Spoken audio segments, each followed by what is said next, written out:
मनुष्य जीव स्वतंत्र है। हाथ पाँव मुख लिंग जो गुदा त्याग मल काम। प्रेरक आप सुताहि को होते क्रिया निशियाम। है सब साधन कर्म के करत क्रिया पग पानी। लाभ न जानत जीव जब रोकी देत लखिहान। वाक्य त्याग कोई मौन गही अल्प असंजल लेत। अर्पण करी कोई देह को प्राप्ति करत मन हेत। त्याग करत जो शब्द को बोली सकत नहीं सोय। इंद्रिण शक्ति स्वतंत्र कहाँ समुझ सकत सबको। मल हूँ मूत्र साधन कछुक जहाँ आरोग्य शरीर। योग साधना जो करे सो गहि लेत समीर। त्यागत वाक्य समूल से असनहु त्याग लखाए। हाथ गहत नहीं दुख लखी पाँव अचल होए जाए।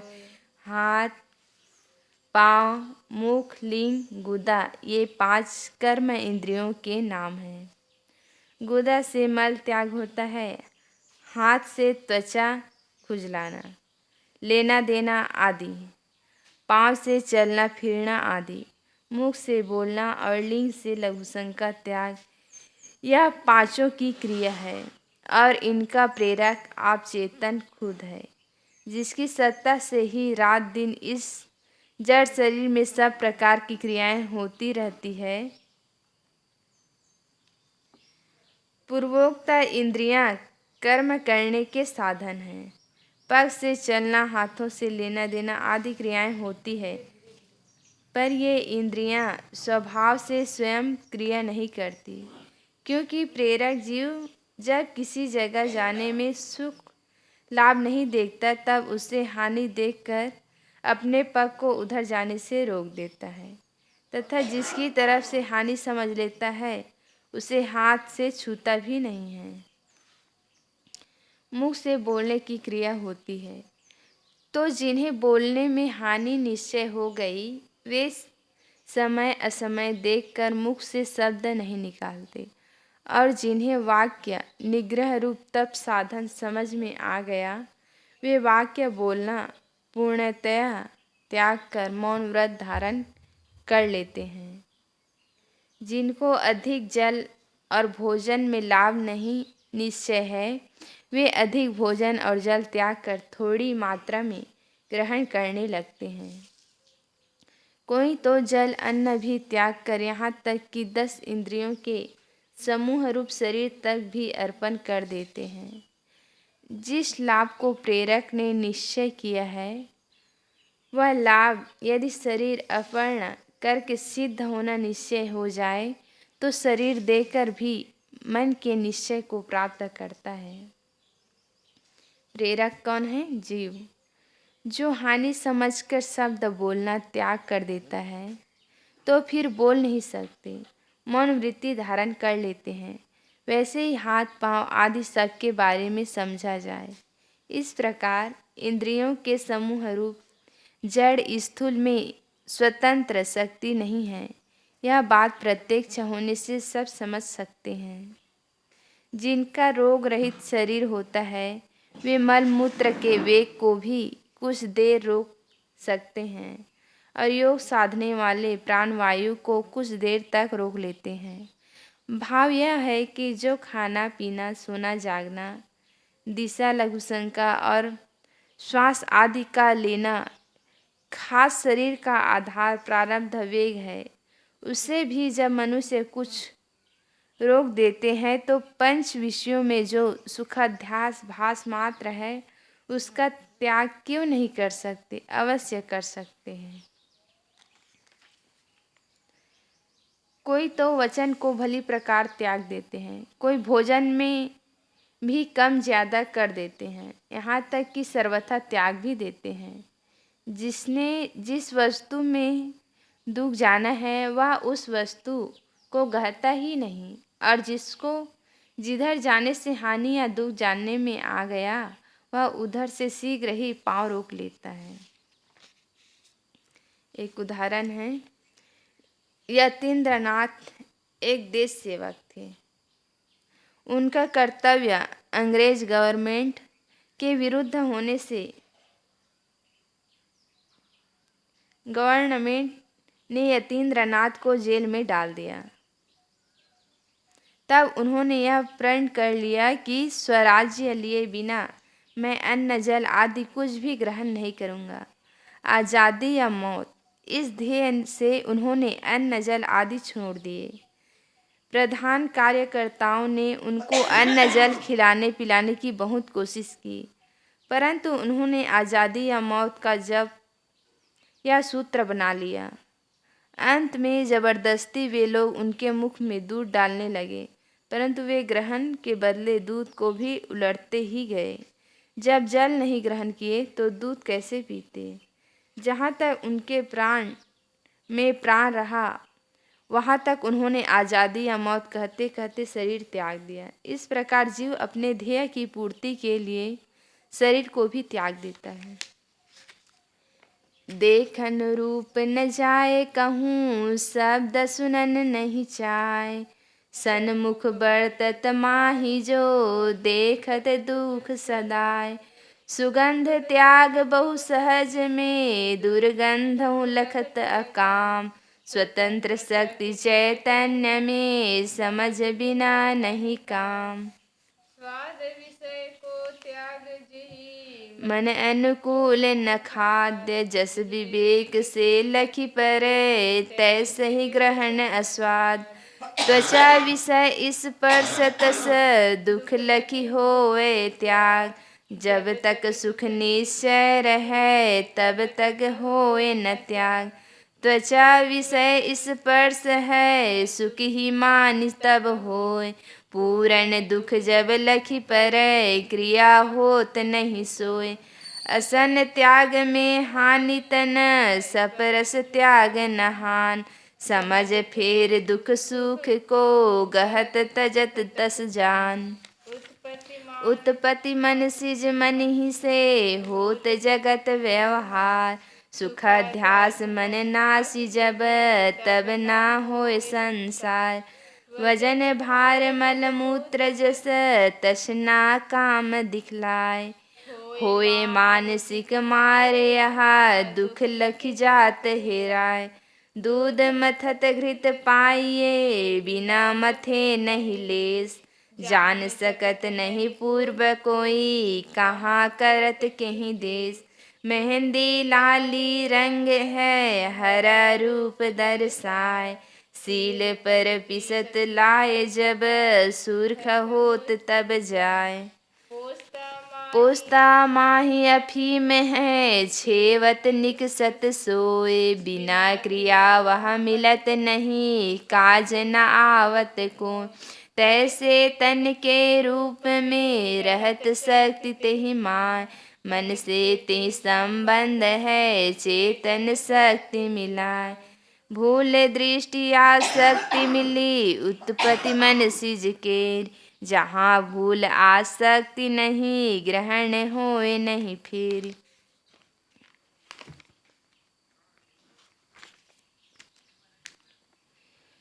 विवेकवान तो दुख जानकर नेत्रों से नाच रंग आदि सौंदर्य किसी ठौर देखने नहीं जाते, और बंधन रूप श्रृंगार रस से उपराम पुरुष प्रपंचिक शब्द आदि सुनने को कौन कहे, उनकी इच्छा भी नहीं करते। और शरीर प्रारब्ध की व्यवस्था से प्रतिकूल शब्द, नाच गान या रूप सामने पड़ते हुए भी उन्हें सदा दुख रूप समझते हैं। शरीर के निर्वाह में खास आवश्यकता न होने से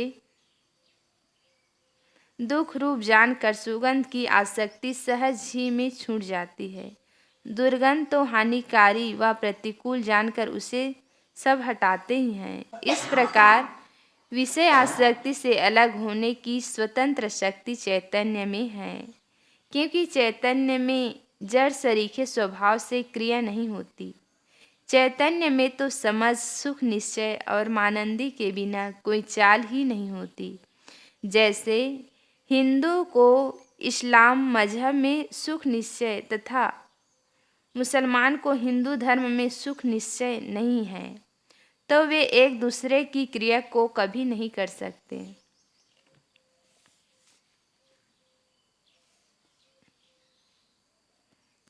एक दृष्टांत है। सर हिंद के मुगल फौजदार वजीर खान ने गुरु गोविंद सिंह के 2 नाबालिग पुत्रों को पकड़कर जेल में डाल दिया और उनसे कहा कि तुम दोनों मुसलमानी मजहब अंगीकार करो। वे दोनों धर्मवीर बोले, मरना तो एक बार है, क्यों धर्म से डरे। धमकी चाहे जो दीजिए, दिल पे ना रंग करे। शरीर को जो काटिए, अग्नि में डालिए, जल में डुबाइए भले, छिन भंग क्यों डरे। यौवन व लक्ष्मी प्रिय, नारी व सुत यस्सगे, बादल से बन के नाचते क्यों मोह को धरे। नर तन को पाके, धर्म ही एक सार सत्य है। मलेच्छ मत न लेंगे, फांसी पे जा चरे। सत्य प्रतिज्ञ जीवता है और सब मरे, निश्चय टले न धर्म से बलिदान कर अरे। इतनी बात सुनकर वजीर खां क्रोध मूर्ति हो गया। तुरंत उन दोनों को दीवार में चुनवाने की आज्ञा दी। दोनों सीधे खड़े कर दिए गए। इधर उधर से दीवार चुनी जाने लगी। क्रमशः कटी, छाती, कंठ, दाढ़ी तक जब दीवार आ गई, वहाँ तक वजीर खां ने कहा, ए हठी बालकों, जो अभी मेरा मजहब मंजूर कर लो तो छोड़ देंगे। लड़कों ने कहा, अब क्या बार बार कह रहे हो। सिंह भूखों मरते हुए भी तृण नहीं चढ़ सकते। सत प्रतिज्ञ पुरुष कभी सत्य से नहीं डिगता।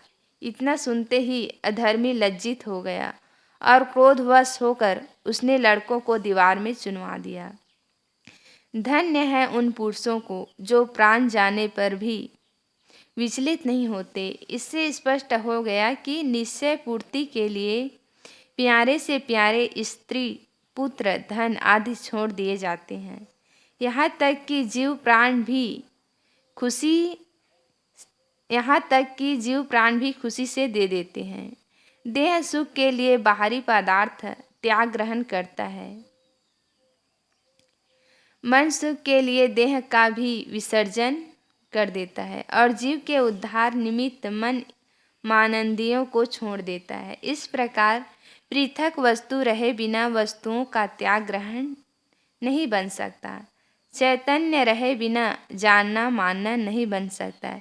इसलिए चैतन्य स्वतंत्र नित्य सत्य है। यही अपने आप है, जो कि जड़ देह में भूलकर जैसा निश्चय करता है, वैसा ही जड़ इंद्रियों में प्रेरणा करके कार्य करता है। निश्चय बिना कोई कार्य देहधारियों में नहीं होता।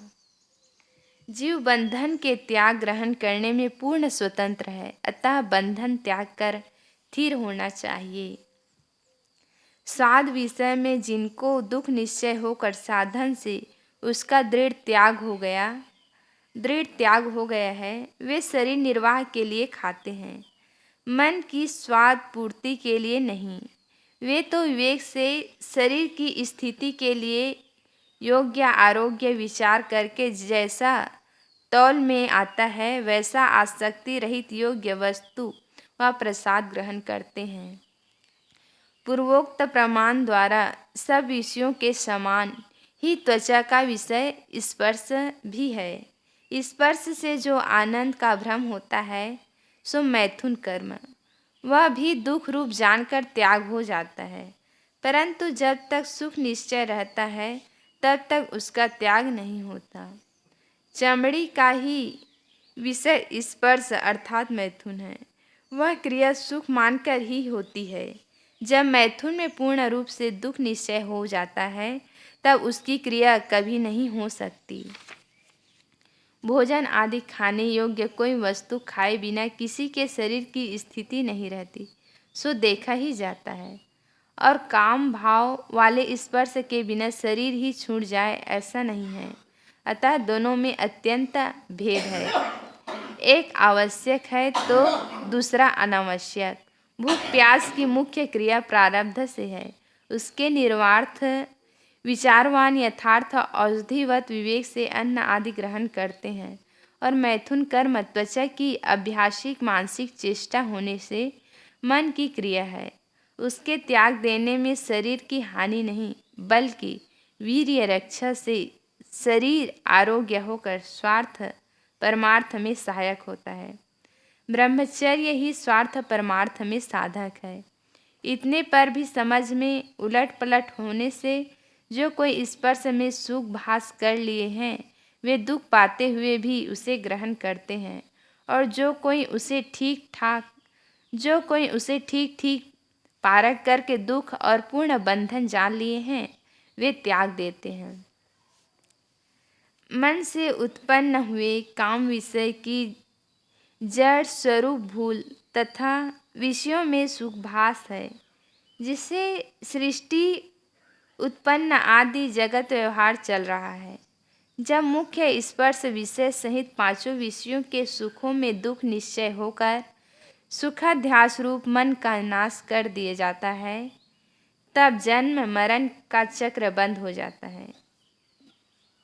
जब मुख्य स्पर्श विषय सहित पांचों विषयों के सुखों में दुख निश्चय होकर सुखाध्यास रूप मन का नाश कर दिया जाता है, तब जन्म मरण का चक्र बंद हो जाता है। इसलिए संसार का कारण सुखाध्यास रूप मैथुन क्रिया है। जिसे जन्म मरण रूप संसार से छूटना हो, वह यत्न सहित मन वाणी तथा कर्म से मैथुन क्रिया का परित्याग करे।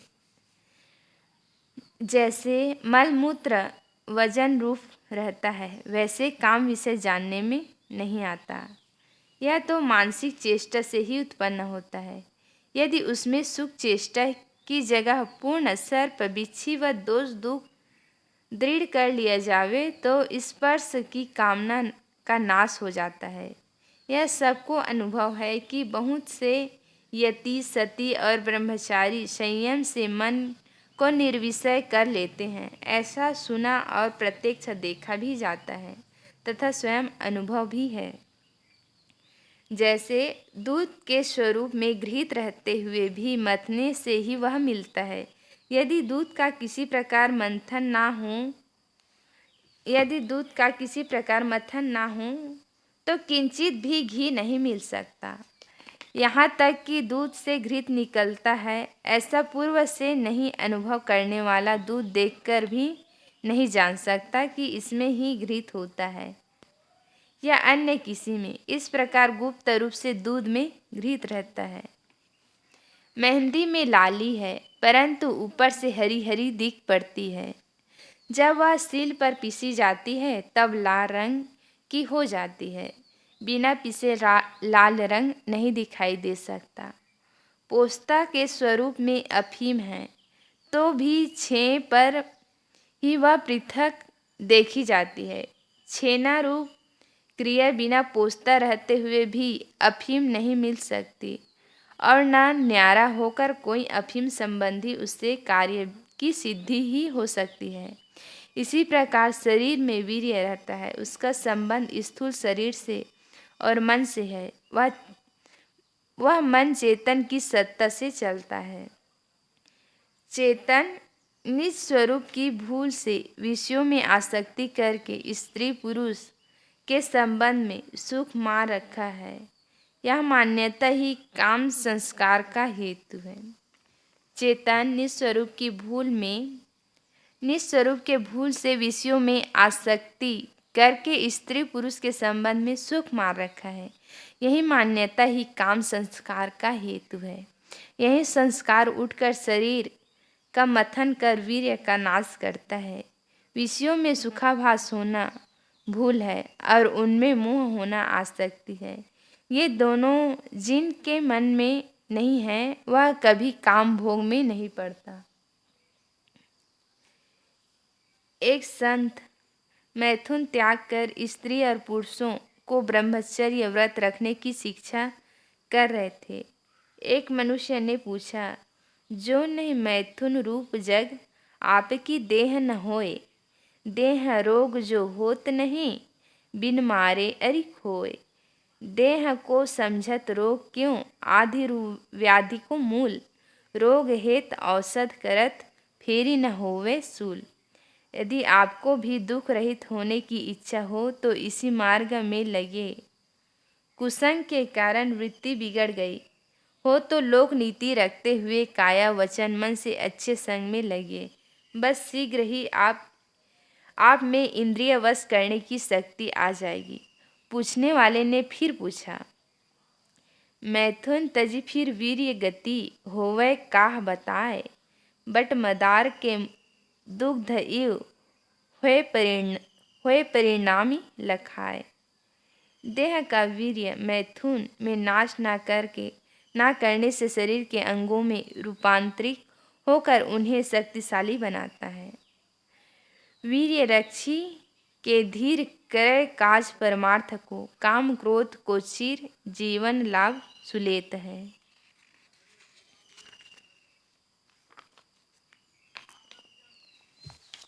ब्रह्मचर्य से लाभ, तिसे धारण ना करने से हानि। बल पौरुष रुचि तेज सुयस लही सदा प्रसन्न रहोगे। पुरुषार्थ में मन अति लगाए, सहनशील बन जाओगे।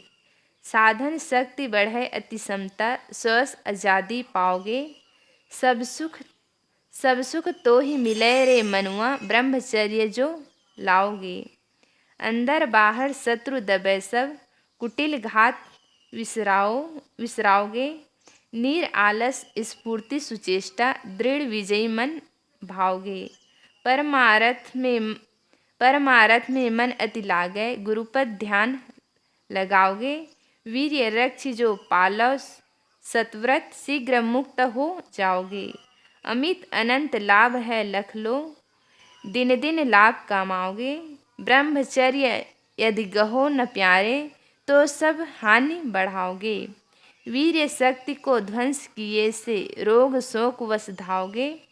आलस असन दिनहीन अति रात दिना बिल्लाओगे। खर्च शत्रु दुर्गुण भय बाढ़े, दिन दिन अयस कमाओगे। देखो देखो अकथ दुख, सब जन्म जन्म पछताओगे। याते तज दो निजी लड़कपन, सत्संगत में आओगे। तो सब मिटे सहज ही आदत, गुरुपद प्रेम बढ़ाओगे। मैथुन महासमुद्र है, क्रोध लोभ मत मत्स्य। मांझी गुरुजन पार करी, ज्ञान यान चढ़ी तस्य। इस प्रकार गुरु दृष्टि से मैथुन दुख रूप जानकर त्याग हो जाता है। बिना प्रयोजन रूप तजी, शब्द करे तस त्याग। रक्षण थूल यकै फसै नरस के राग। ख्वाहिश तजे सुगंध की, दुर्गंध विवेक से दूर। यथा योग्य तेहि त्याग करी, रहे जो मन को दूर। है साधन स्पर्श के, शब्द रूप रस गंध। संयम करे जो चारी को, परे न पंचम फंद। शब्द रूप रस गंध तकी, देह निर्वाहिक ले। त्याग करे तो त्याग होए, सुखाध्यास को खोए। लहि स्पर्श शरीर को, पानी पगन के माय। जही की लत अभ्यास है, चैन न आवत ताय। पुनः चाहत स्पर्श वहा, लोग दुखित मन हो। ज्यों ज्यों तेहि सेवा करे, त्यों त्यों व्याकुल होय। कोमलता को अंत नहीं होत, जहाँ तक चाह। योग्य कार्य करने ही के लिए नेत्र से देखा जाता है। प्रयोजन रहित रूप विषय को छोड़ देना चाहिए। कहीं गिरी न जाए, कहीं भीड़ न जाए। सदग्रंथों को पढ़ा जाए और वैराग्य मूर्ति संतों का दर्शन किया जाए इत्यादि। इसके अलावा सुख समझकर स्त्री पुरुषों या अन्य पदार्थों की सुंदरता पर आसक्त होना, फिर नाच रंग आदि जो परमार्थ साधक ना हो केवल सुख मानकर ही ग्रहण किए जाए, वे बिना प्रयोजन के रूप विषय हैं, उन्हें त्याग देना चाहिए और भ्रामक रसिक प्रपंचिक शब्दों को भी त्याग कर यथार्थ शब्दों को ग्रहण करना चाहिए तथा देह रक्षा के लिए औषधिवत सतोगुणी भोजन को ग्रहण करते हुए रस स्नेह को भी छोड़ देना चाहिए। किसिम किसिम के इत्र तेल फुलेल आदि की सुगंध लेने की कामना दुख रूप जानकर छोड़ देवे और दुर्गंध तो विवेक से अशुद्ध जानकर अलग ही कर देवे। शरीर रक्षा सहित जो जैसा त्याग होने वाला हो उसको उसी प्रकार त्यागे। इसी प्रकार बंधनदायक जितनी मानसिक चेष्टाएं हैं उन्हें निवृत्ति करके जीव के कल्याण निमित्त यथार्थ मन और पुरुषार्थ में लग जाना चाहिए।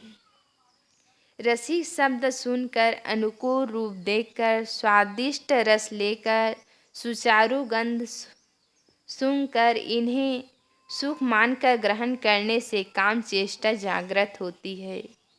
यदि आदती सुख को भ्रम मात्र जानकर उक्त चारों भोग पदार्थों का त्याग करे तो पांचवें काम विषय के फंदे में कभी नहीं पड़ सकता। इसलिए संयमी पुरुषों को चाहिए कि वे प्रपंचिक शब्दों को ना सुने, किसी नर नारी की बाह्य सुंदरता पर निगाह ना भिड़ावे, स्वाद लेने की आसक्ति ना बनावे, गंध की आसक्ति का त्याग करे और स्वयं स्त्रियों के समान शरीर का श्रृंगार ना करे तो सहज ही में काम विषय जीतकर कृतार्थ हो जाएंगे। विवेक युक्त देखते हुए उतना ही शब्द रूप रस तथा गंध ग्रहण करे जितने में स्थूल शरीर का निर्वाह होता चले और बाकी जो मानंदी मात्र मैथुन का ग्रहण है उसे परीक्षा करके दोष दर्शन द्वारा त्याग करे तो सहज ही त्याग हो सकता है। केवल निश्चय की देरी है। दूसरों के हाथ से अपने शरीर का स्पर्श कराकर हाथ पांव आदि को जो दबाता रहता है, ऐसी आदत जिसकी पड़ गई है उसको एक दिन भी बिना हाथ पग दबाए चैन नहीं पड़ती। फिर वह दबाना चाहता है, चाहे दबाने वाले लोग दबाते दबाते थक कर दुखी हो जाए तो भी उसका मन नहीं मानता। ज्यों-ज्यों लोग उसकी सेवा करते हैं त्यों-त्यों आदत पुष्ट होकर अधिक अधिक दबाने के लिए वह व्याकुल होता है। जिसकी आदत नहीं है उसको दबाए बिना कुछ भी दुख नहीं होता, न कोई इच्छा ही चलती है, न अंग ही टूटता है। ठीक ऐसे ही आदती सुख मैथुन आदि के बारे में समझिए। कोमलता को अंत नहीं होत जहाँ तक चाह, त्याग करे चाहे पूर्व में चाहे प्राप्ति बिन था। त्याग करन है शबन को बचत न कोई दिखाए, चाहे तजय दुख भोगी के चाहे प्रथम हटाए। है प्रारब्धि कुसंग जग ताते नेम बनाए, सतसंगति आधार दय साधन में ठहराए। सदग्रंथन को देखी के शोधो मन निशियाम, आप में सजग होए बसो स्वतः निज धाम। कोमल स्पर्श त्वचा का विषय है। जहाँ तक स्पर्श किया जाता है वहाँ तक उसकी इच्छा बढ़ती ही जाती है।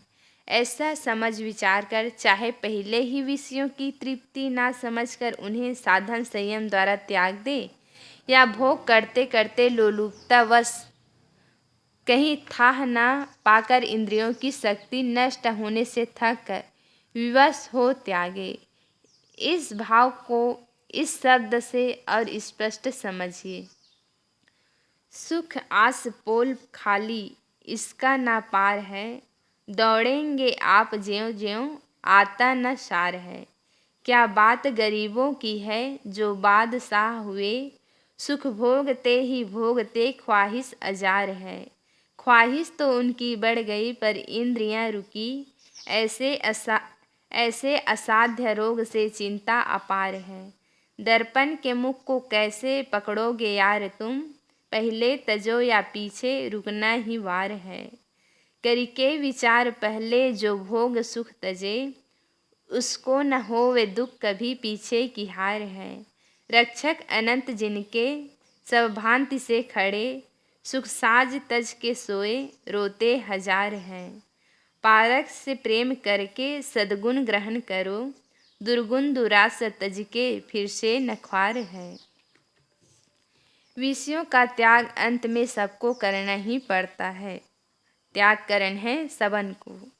विषयों का त्याग अंत में सबको करना ही पड़ता है, चाहे विवशता से मन मारे, चाहे विचार करके स्वस्थता से मन मारे। इस प्रकार विषय त्याग करने से बचत न कोई देखा है। जो जितना ही भोगता है उसकी उतनी चेष्टा बढ़ जाती है। प्रति क्षण चेष्टा के अनुसार भोग भोगे ही नहीं जा सकते। इसलिए असमय में, शक्ति क्षीणता में, रोग व्याधि में, पदार्थों की अप्राप्ति में, ऐसी परवस्था से दुख पाकर चाहे विषयों से रुके, चाहे पहले ही विषयों में दुख जानकर उन्हें त्याग दे। परंतु यह सदा स्मरण रहे कि शक्ति न चलने पर विषय छोड़ने का कष्ट सहते हुए भी विषय त्यागने का फल नित्य तृप्त रूप सुख नहीं मिलता, क्योंकि ज्ञान द्वारा स्वस्थतापूर्वक विषय भोग नहीं छोड़ा गया। इसी से उन विषयों के संस्कार रूप बीज पुष्ट रह जाते हैं। फिर उसी संस्कार आशा से पुनः विषयों में प्रवृत्ति होती है।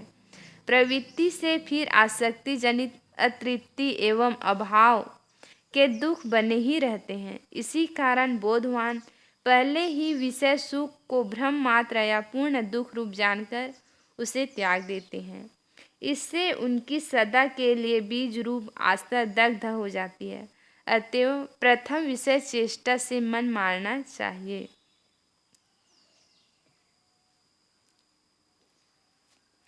हे मुमुक्षु, प्रारब्धि रूप स्थूल शरीर, सुखाध्यास का साज, इंद्रियों का संबंध, जगत में नर नारी और भोग वस्तुएं, ये सब कुसंग बने रहते हैं। इसलिए रहनी का दृढ़ नियम बनाना चाहिए। पारखी साधु गुरु के सत्संग का सहारा लेते हुए सर्वांग सत साधन में ही निरंतर आरूढ़ होना चाहिए। सद्ग्रंथों का आश्रय लेकर रात दिन मन प्रवाह वेगों को शोधन करो। परीक्षा करके उन्हें काबू में रखो और अपने आप में सावधान होकर अपने स्वरूप स्थिति धाम में अविचल भाव से निवास करो। सत्संग, सद्ग्रंथ तथा स्वयं अनुभव का सहारा लेकर मन प्रवाह, प्राणी पदार्थ आदि सबसे सर्वदा सजगता धारण करे। इस प्रकार साधन बोध के घेरा में रहते हुए जो अपना स्वयं निराधार अमृत पद है उसी में सदा के लिए टिक जाए। अकाम अमान शमान सुजान प्रधान सुध्यान सहान रहावै, अभित सुनित गोजीत अतीत जुप्रीति न काहू से बैर टिकावे। साधन सूर जुभोग से दूरी हो, स्थिति पूर्व शांति समावे। अष्ट सुयाम स्वधाम आराम में नित्य निवृत्ति सुखैलो लगावे। एक मुमुक्षु अपनी पूर्व की भूल करने पर पश्चाताप करता है। अहो, हमने क्षमा तो किया परंतु दया धर्म विचार करके नहीं, लाचारी से। हमने भांति भांति के विषय सुखों को छोड़ा पर भीतरी इच्छा से नहीं, शक्ति न चलने पर ही। सर्दी गर्मी हवा के ना सह सकने योग्य दुख तो सहे, किंतु इंद्रिय साधन रूप तप के लिए नहीं, सिर्फ दरिद्रता मिटाने के लिए। हमने दिन रात ध्यान तो किया पर उपाधि मूल धन धामनी के लिए ही। हमने सेवा भी की, अपने मन को भी मारा, निर्माणता भी धारण की, पर सब विपरीतता से। अहो, हमने साधुओं के समान सब कुछ किया, पर फल सब उल्टे मिले। अपनी नासमझी होने से कष्ट उठाए सहन किए, पर अब ज्ञान होने पर हमें उसी के लिए कष्ट उठाना चाहिए जिसे पाकर सदा के लिए इच्छा, परिश्रम, परवशता, शोक, मोह का अंत हो जाए, बार बार जन्मना मरना ना पड़े। एक दृष्टांत है। सदा सदा सदा सुधी नामक एक मनुष्य धन कमाने के लिए दिल्ली शहर जाने लगा। उसकी माता बोली, पुत्र, यदि तेरी नौकरी करने की इच्छा ही है तो मेरी बातें याद रखना। चोरी करके धन की इच्छा ना करना, वैश्य गमन या किसी पर स्त्री में ना लूभना, मद्य आदि नशे की आदत ना बनाना, मांस ना खाना, जुआ ना खेलना, जानबूझकर कभी भी प्राणी का घात ना करना, शौक, ठाट, विलास, प्रियता ना बढ़ाना, कुलक्षण से युक्त मनुष्यों के समीप ना बैठना, तब तुझे सुख रहेगा। पुत्र बोला, माता, मैं ऐसा ही करूँगा। माता कहने लगी, बहकाने वाली तेरी खोटी इच्छाएं हैं, उनसे संभलना। पुत्र, माता क्या कहती है, मैं संभला ही हूँ, ऐसा कहकर 100 रुपये ले चल दिया। सदा सुधी पढ़ा लिखा कुछ सज्जनों के संग का प्रेमी था। वह कई दिनों में दिल्ली पहुंचकर अपने गांव के पूर्व मित्र से मिला, जिसका नाम मानिक राम था। मानिक राम मन की तरंगों में बिल्कुल मस्त था। उसने मर्द होते हुए भी औरत सा चिन्ह बना रखा था। वह जो कुछ परिश्रम करके कमाता, वह द्रव्य विषय मद मस्ती में उड़ा देता। सदा सुधी उसके रंग ढंग को देखकर पहले तो घबराया, पर अन्य जगह आश्रय ना मिलने से वहाँ ही रहने लगा। सदा सुधी में अभी कोई खराबी ना थी। मानिक राम को सदशास्त्रों के अनुसार कुछ धर्म की बातें बताता, परंतु मानिक राम को युवा अवस्था की मदमस्ती में वे सब बातें कहाँ सुहावे। उल्टे बहुत बार मानिक राम अपना रंग जमाने की कोशिश करता रहता। इतना देखने और सुनने में कोई हर्ज नहीं है। कम से कम इस दुनिया के तमाशे तो देखना चाहिए। पैसे हम देंगे, सुख आप लीजिए, इत्यादि बातें सुनाकर सदा सुधी प्रथम कुछ दिन तो उसकी बात को टाल देता, पर नित्य का प्रसंग जैसे जल नीचे को सहज ही ढारू हो जाता है, वैसे युवा वेग में सहजिक मन विकारों की तरफ जाता है। जो उसका साथी मिल जाए तो क्या पूछना। एक दिन मानिक राम ने सदा सुधी को कह सुनकर एक ऐसे स्थान में ले गया जहाँ इश्क परी, लैला मजनू इत्यादि किस्सों का खेल हो रहा था। उस खेल को देखते ही सदा सुधी की दबी हुई कुवृत्तियाँ सचेष्ट होने लगी। मन में कहा कि देखने में कौन खोटाई, जब तक खोटा काम न हो। ऐसा सोचकर रोज वैश्य नृत्य और किस्म किस्म के तमाशे देखने लगा। कई दिनों में सुख, लोभ और मान दे देकर मानिक राम अपने समान उसकी कुबुद्धि दृढ़ कर उसे सन्मार्ग से विचलित कर दिया। उसने एक दिन कहा कि आज चलिए, आपको एक ऐसी चीज़ खिलावेंगे जिससे आप सुख में मस्त हो जाएंगे। वह उसे मद्य की दुकान पर ले गया और मद्य पिलाया।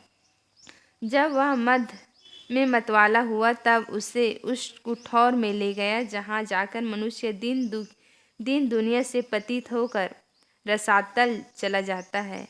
वह वैश्य रूभाड़ भट्टी है। वह वैश्यरूप भाड़ भट्टी है। कामी पुरुष अपना धन यौवन शक्ति स्वाहा करके उसी लौ में जलते हैं। एक बार भी जिस अभागे को ऐसा कुअवसर प्राप्त हुआ, वह गुरु माता पिता सज्जन आदि के नेम धर्म को छोड़कर पाखी के समान उद्दंड हो जाता है। उसे विषय आसक्ति में मरना ही सुहाता है। सदा सुधी और मानिक राम की यही गति हुई। धन के लिए दोनों ने कर्ज भी लिया, जुआ भी खेला, उसमें दाव पर दाव हारते गए। कर्जा देने वाले ने दोनों से कहा कि मेरे सैकड़ों रुपये कर्ज तुम कैसे चुका सकोगे? चलो हमारे यहाँ सैसी करो, घोड़े की लीद सकेलना आदि काम करो। दोनों को जाना पड़ा। एक दिन वे रात्रि को चोरी से भागकर अपने घर चले आए। सदा सुधी की माता मर गई थी। स्त्री थी। जुआ खेलने की इतनी आदत पड़ गई कि सदा सुधी घर का माल मकान धन और स्त्री तक चौसर में हार गया। अपने शान गुमान में अनेकों जंगली जीवों की पीड़ा का ख्याल न कर उन्हें मारकर मांस का भी सेवन किया। अंत में उसे चारों तरफ से और उपाय न सूझा तो बदमाशों का मालिक हुआ। चोरी डाका लूट फूंक ही उसका पेशा हो गया। ये सब बातें मानिक राम के संग से उसमें भर गई। एक बार ये दोनों मिलकर और कोई जन साथ लेकर एक बड़े सेठ के यहाँ डाका डाल दिए। एकाएकी सेठ के एक दो कुटुंबी को भी मार दिए। कुछ देर में सेठ के तमाम रक्षक सिपाहियों द्वारा सब डाकू पकड़ लिए गए।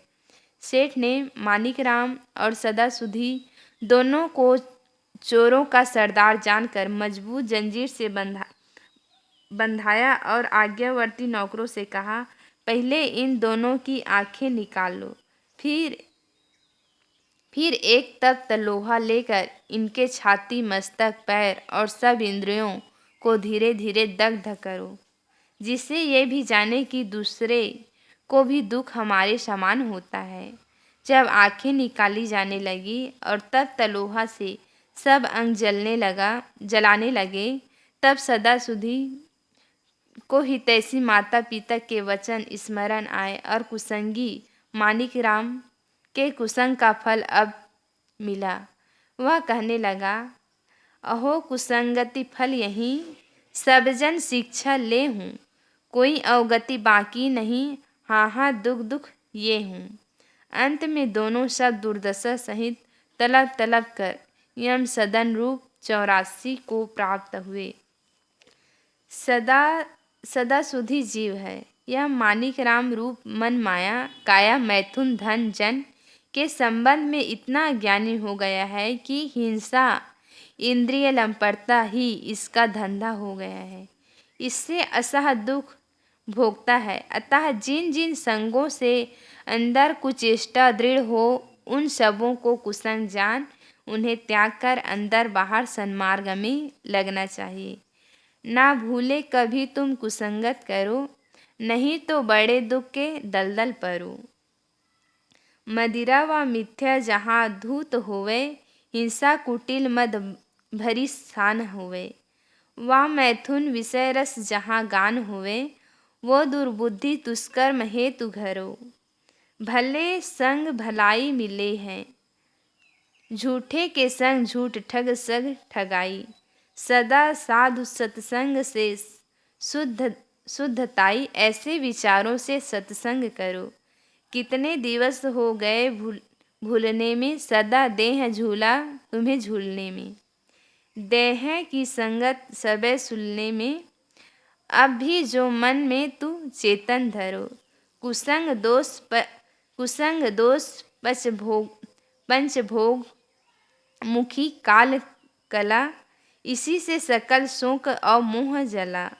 समता क्षमा और नैराश्य लाला, परग बोध को धारी गुरुपद पारो। बालक स्त्री पुरुष और साधु या कोई भी हो, सबको खोटे संग से हटना चाहिए, नहीं तो सदा सुधि की ही दशा होगी। यत्न यत्न विघ्न सब सूल, सत सही इच्छा बढ़त नित। अहो जीव कस भूल बेर बेर विषयन चहत। देत दुसह मन कर्म अपने बसी में राखी के। जीव न जानत मर्म प्रबल विषय कृत रोग यह। विषय सुख की प्राप्ति करने में बहुत परिश्रम है।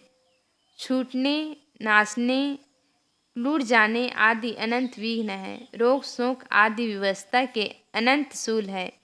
इतना सहन कर विषय को भोग लिया गया कि उससे इच्छा बुझ जाए, किंतु ऐसा भी नहीं है, बल्कि और विशेष इच्छा ज्वाला बढ़ जाती है। अहो, इन सब कष्टों का अनुभव करते हुए भी भूल की ऐसी महिमा है कि उन्हीं जड़ विषयों की बार बार यह जीव चाहना कर रहा है। मानंदी से विषय क्रिया से सुखासक्ति, सुखासक्ति से फिर वही मानंदी और विषय क्रिया। इस प्रकार मन कर्म द्वारा सुखासक्ति ही जीव को अपने वश में करके न सहने योग्य अनंत कष्टों को देती रहती है। जीव इसका भेद नहीं जानता कि यह भोग स्पर्श के आधार से बनी हुई सुखासक्ति भयंकर शूलवत रोग है।